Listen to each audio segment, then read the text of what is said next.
Anne was already running late for the work, and the day had barely started. Back at the office, her co workers were beginning to worry because Anne was never this late. Breathing heavily, she rushed through the building, hoping she had not missed anything important. The boss sat at the head of the table, looking anything but pleased. The moment Anne entered the room, she knew trouble was waiting for her. Without holding back, the boss started tearing apart the team's latest design. Everyone quickly apologized, trying to calm him down. But the boss did not want excuses, he wanted results. Anne sat quietly, wondering how much more pressure she could take. Designing wasn't magic. Great ideas did not just appear out of nowhere. Still, whenever anyone had a problem, they always came to Anne. No matter what software issues appeared, she somehow knew the solution. Within minutes, she just solved the problems that would others struggles for hours. To the entire office, Anne had become their secret weapon. Yet somehow nobody seemed to notice how exhausted she was. After helping everyone else, she returned to her own mountain of work. Even though she was tired, she forced herself to keep going. Soon, the office became completely silent. The empty room somehow made the pressure feel even heavier. Her eyes burned from exhaustion. By the time she finally left, the moon was already shining above the city.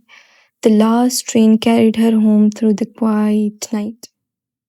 Sitting alone, she could not help feeling isolated. Watching other people enjoy life only reminded her of what she was missing. Just when she thought the day was over, another problem arrived. A message from one of her freelance clients popped on her phone.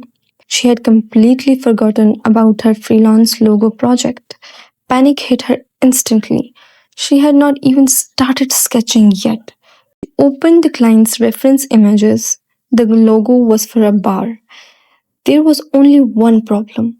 Anne had never been inside a bar before. Lost in a thought, she kept walking. Then something suddenly caught her eye.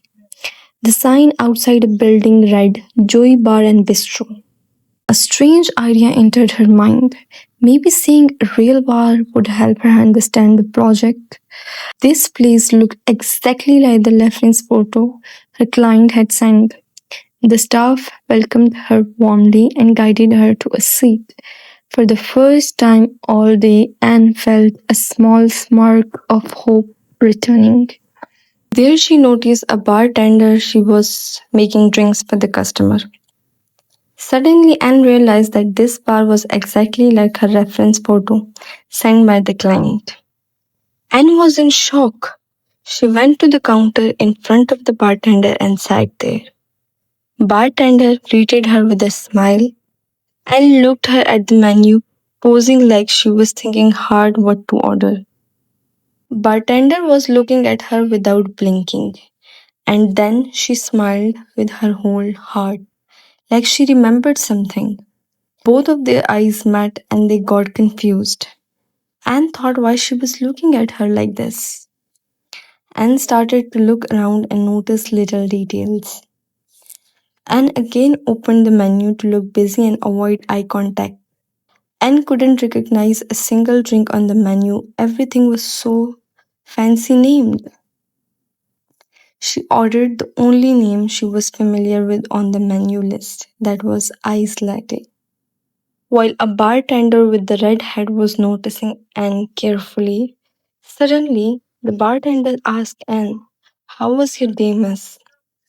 Anne answered, "Just a corporate life, nothing special," and continued sketching. Anne thought this girl was very nosy and started noticing her the way she was making drinks.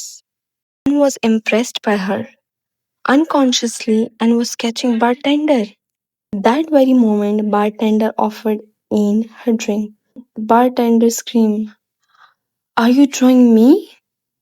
Anne was embarrassed as hell and started explaining that she was just making a bar logo.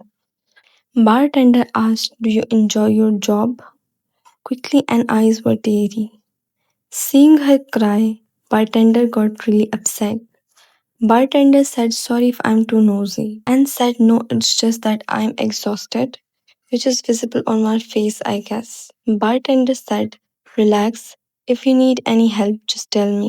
Bartender went back on her work, attending other customers. She was so nice, and thought, and took a picture of that bartender girl. Anne was totally impressed by her and took her first sip of the drink. This was not what she had ordered. "I think there was a mistake in my order," said Anne to the bartender. She finished the whole drink at once, and then Anne had felt dizzy.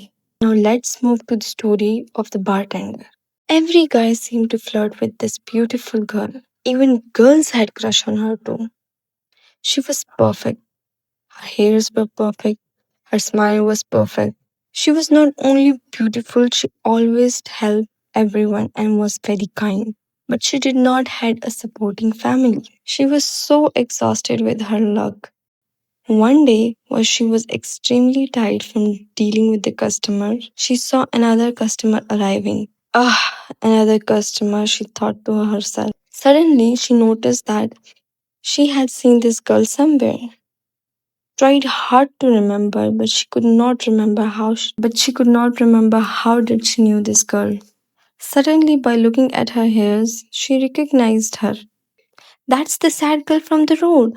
She saw this girl walk sadly every day. She offered her drink. Soon Anne's head started to become heavy and heavy, that she had to rest on the table. Last thing she saw was the waitress' face.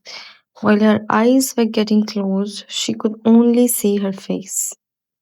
The next morning, she woke up at 16. Her head was very hurting and was still heavy. She could barely open her eyes. What was that? She was in shock because her shirt was gone. She never sleeps like this. Quickly, she put on her shirt. She could not remember anything from the last part of the night. She got up to get some water. She was still feeling dizzy, so Anne decided to sleep again. She went to the bed and lied down. At that point, she saw something. She opened her eyes. The girl was sleeping beside her. She got up in milliseconds. This was the exact same bartender from the bar.